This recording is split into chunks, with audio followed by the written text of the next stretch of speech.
Okay, so now I'm recording and Mark is on the line and we're going to record creating a new product. Okay, so manage inventory, add a product. Let's skip that. Now, when you list a product, you can type in an ASIN here for you to sell an existing product that another seller is already selling, because sellers, each ASIN can have multiple sellers. You understand? So for example, we're in one voice. If we put our Moscow Mule here, we could sell it. Okay. And then Moscow Mule would have two sellers, and then one of us would win the buy box. Okay? I see. Okay. But so we're not listing a product that is in Amazon's catalog. We are going to create a new product listing. Got it. Okay. Now we have to search for the category, because it could be an apparel, home, arts, crafts, whatever. So we're going to call it a wireless headphones. Okay, and it'll bring up like a couple of categories in beauty, cell phones and accessories, computers, electronics, musical, health and beauty, sporting goods. So we have to pick one of these.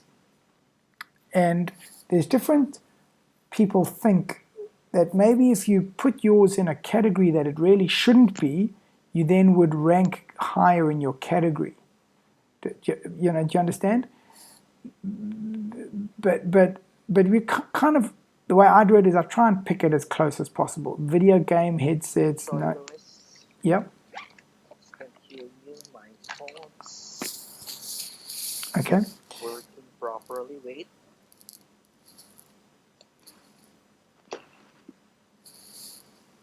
Hello? Yep. Yep. Okay. Can you hear me now? Yes. So we have to pick a category. Now there's science. Different people have different strategies with which category, because they think that if you go in a category where everyone else is in the correct category, it's very difficult to compete in that category. And they try and actually choose like a funny category like sports fan, MP3 player accessories, which to me I don't like that. So I'm guessing wireless cell phone headset, headset, in-ear audio monitoring, DJ, two-way beard trimmers.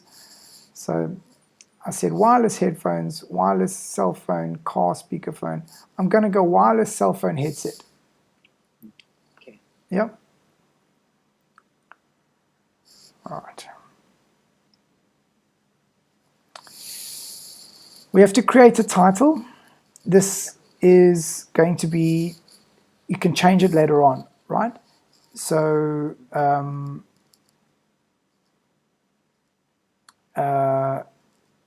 just going to call it a wireless. Now, remember, this particular product that we're creating is a parent, which means no one is going to ever see this title anyway. Yeah. Wireless headphones. Okay. Now, what we should do, I've shrunk it down, is it's very, you've got to be very careful when you're creating a product that if you want it to be in the same brand, now I don't know that this seller has got a brand registered, but if you do, it has to be exactly in the correct spelling, otherwise it won't be in that brand, right? So let's go to this. One voice. Yeah, one voice, but let's be very clear. So let's go to manage inventory, and we're going to find that product that we looked for, which I think is this B here. Okay. And let's edit this. And let's just go in and make sure that the vital info, so here, the brand is one voice, one space voice, okay? And the manufacturer is one voice, okay? So that's what we're gonna copy, okay? Fine. So title, wireless headphones, in the future, if we were selling this as a product, we would then do a optimized title. Okay? Yep. So I'm going to call this manufacturer. I've copied it from the other one, so I'm pasting it as one voice. Okay, and the brand is one voice. Okay. Now, this is where you need to provide a product ID. And if it has a ASIN already, we can put it, I always use something called a UPC. These are, do you understand what these are? These are barcodes that you have to kind of identify your product with a 10-digit like international barcode. Okay, so there is some talk on Amazon that you have to use this very, very, very expensive barcode, which costs like almost like $100 per barcode. But I haven't had to do that. I've always, with my products, used these cheap barcodes, and I'll show you where we get them. Okay, so UPC, okay, and it's going to say, okay, what is the UPC? So we go off to our Dropbox, Amazon, UPC master. We have a master code, list of codes, right? So if you go to codes 1, it's all being used up to 100 codes. Okay, can you see these are our products, Yep. our existing products. So like Asoki double zip, you know, the restaurant reservation book. So these are all our products. I bought this list of 100 10-digit codes. Okay, so I'm going to look at UPC codes second. Now, this is interesting.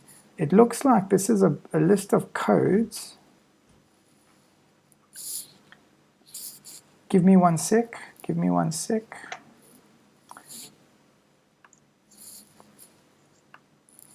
I have to pause resume. Okay, so we're at the barcode.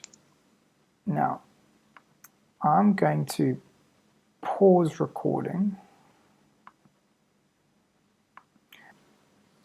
Okay, so we've got this list of UPC barcodes that we buy from a website called, I think, like upc123.com or something like that.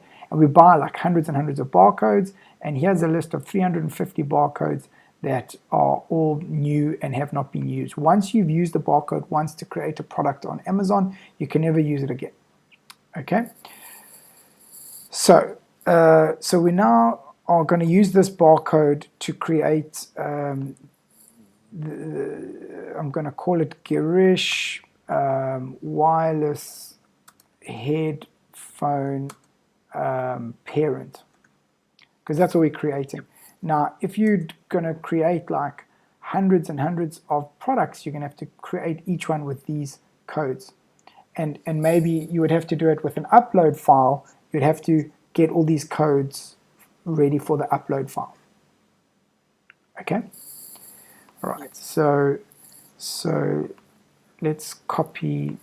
There is also another way of doing it without using a UPC code. For example, like one of these other codes, I've just never done it.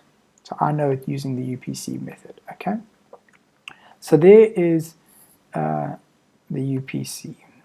The validity of a product ID is checked against this GS1 database. If your product ID is not registered with GS1, then the linked ASIN will be suppressed and may result in removal of your product creation privileges. So they're warning us to use these expensive like $100 UPCs, but I'm going to ignore it and say, got it. Okay. To list your product after your brand is enrolled, enter the brand exactly as you submitted it for brand approval and specify a unique value for key attribute. So that's what it's saying. It's saying make the brand exactly the way if you want it to be linked to your brand. Okay? Mm-hmm. It looks like Amazon has accepted that if I had put in one of my old ones, an error message would have come up saying, well, it's identified this UPC as being like the Moscow Mules, but, you know, is this product a Moscow Mule? Okay. Okay. Does it have variations? I'm going to say no. Is there an offer? Okay.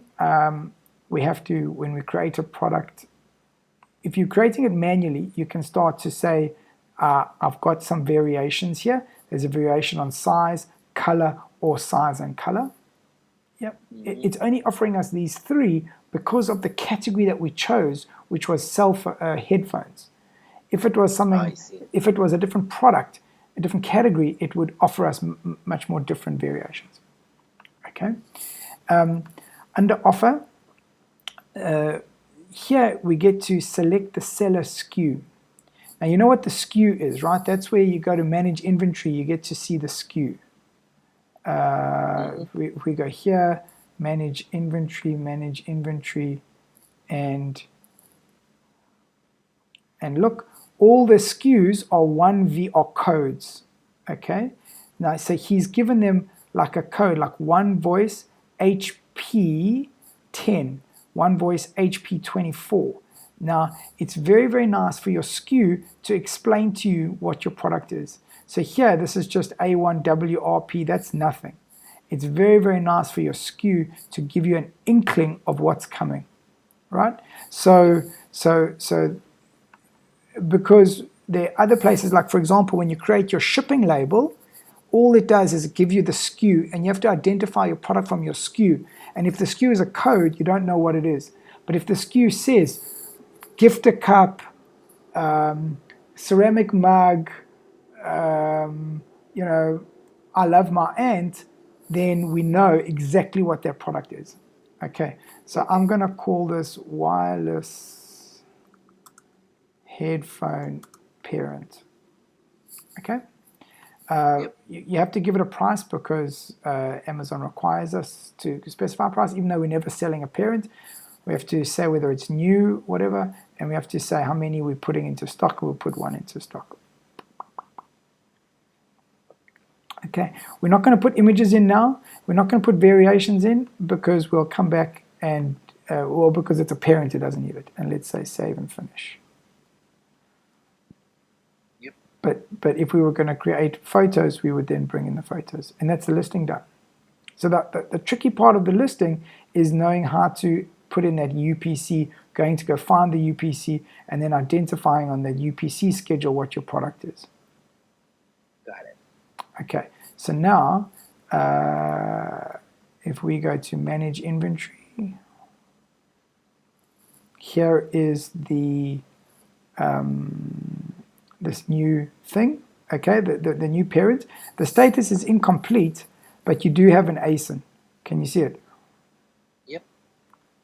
So it's good enough now for you to go and create a family. Got it. Okay. Okay. If we say incomplete, I wonder why it's saying incomplete. I think it's going to want us to fill out some more information. But okay, but, to make it complete if we were selling it as a product. All right, I'm ending the recording. That's how to create a new product. The optimizing of it, i.e. setting up good photographs, a good title, and good bullet points, etc., we will do at a later stage. If it was a real product, you would need to complete every bit of information on this. For example, here we've done the offer. We'd have to do compliance. You know, what is this product? Is it hazardous material? You know, we would have to put in the description, the keywords. You know, the five bullet points, and then we'd have to put in our shipping weight, shipping dimensions, and things like that, so Amazon knows how much to charge us for these. Okay.